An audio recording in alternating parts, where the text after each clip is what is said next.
Magandang umaga po sa lahat. Welcome po kayo sa ating gawain. Merry Christmas. God bless us all.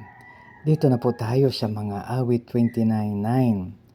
Sa tinig ni Yahweh, mga usay, napapaanak, at kakalbo pati ang mga gubat.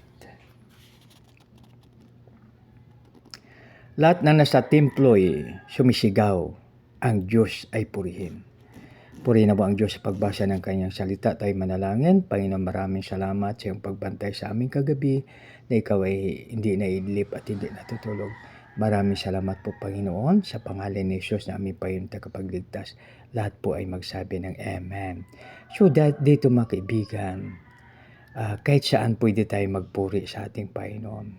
Subalit pag mayroong panambahan, mayroong gawain tulad nito, lahat ng nasa templo'y sumisigaw, ang Diyos ay purihin.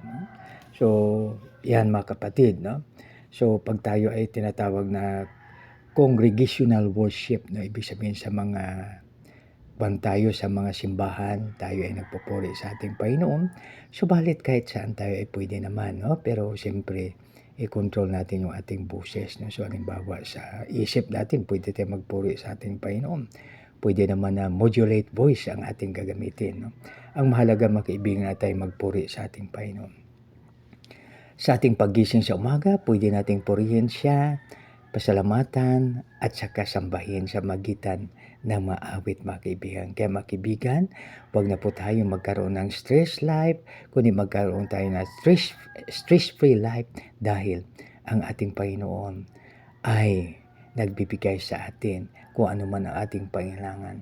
Basta tayo ay hingi at tayo tapat at tayo ay mayroong pananampalataya.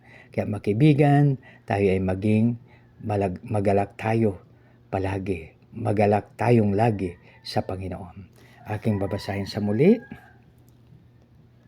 Sa tinig ni Yahweh, mga usay, napapaanak at nakakalbo pati ang magubat.